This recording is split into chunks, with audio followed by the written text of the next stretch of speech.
The evacuation of American citizens and others from Afghanistan didn't end with the departure of the last U.S. troops on August 30th, but it did slow to a trickle.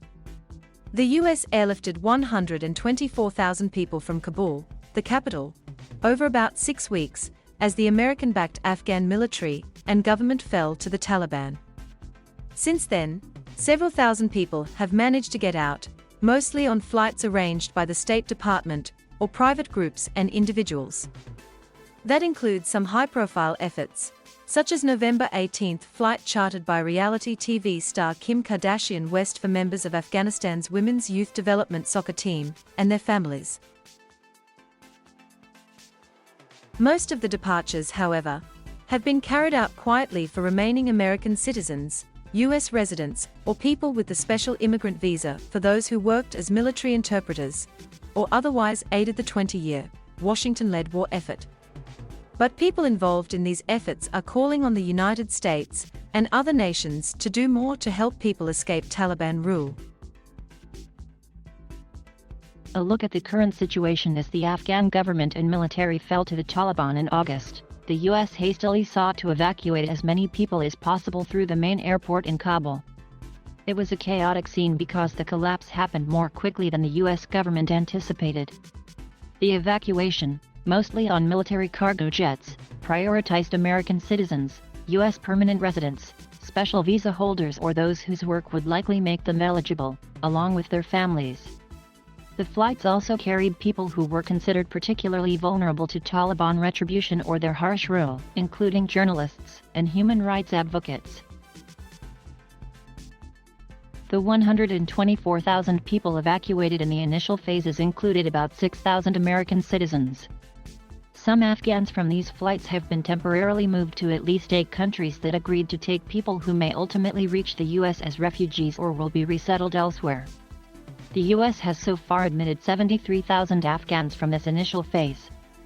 They will eventually move to communities around the United States with assistance from private organizations. About 40,000 are still being housed at 7 military bases in the U.S. as they complete immigration and medical processing and await resettlement. In September, the Taliban started to allow some charter flights to leave the country with American citizens, U.S. residents, and visa holders, as well as people from other countries and Afghans with proper travel documents. Private organizations with names such as Allied Airlift 21 and Task Force Argo have reported getting charter flights out with hundreds of people. The State Department has chartered flights and says it has evacuated 435 American citizens and 325 people with permanent U.S. resident status, green card holders, since August 30th. People involved in these efforts estimate the total number evacuated at perhaps about 8,000. It's limited for many reasons, including the fact that people are in hiding or have destroyed or lost personal documents when the Taliban took. Applying for an immigrant visa to the U.S. at this point is difficult because the American embassy has closed. Qatar recently agreed to handle some consular services for the U.S. Biden administration officials said this month they believe several hundred remain in Afghanistan. The State Department continues to offer passage out to any citizens or people with permanent resident status. As the U.S. military evacuation ended, Secretary of State Antony Blinken put the number of Americans left behind at under 200, likely closer to 100. The number flown out by the State Department since then is more than 4 times that amount. Blinken has since said the department is in contact with American citizens who have indicated they want to leave. But private organizations such as Task Force Argo and others say they have heard from dozens of people in Afghanistan who have yet to be contacted by the U.S. government. It's a hazy picture for good reason. Americans in Afghanistan were not required to register with the embassy, and some people with U.S. citizenship or green cards may be hiding from the Taliban.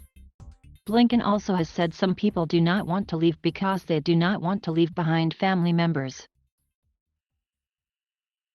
Human rights groups and organizations working to help Afghans say there are at least tens of thousands of people in Afghanistan who could face reprisals and need to escape.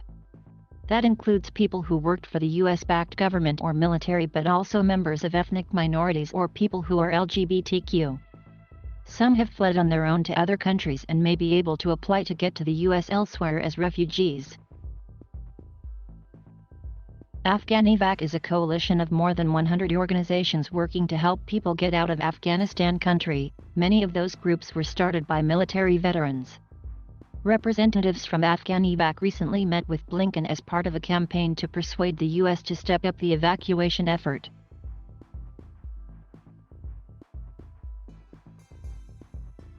Thank you for watching. Please subscribe.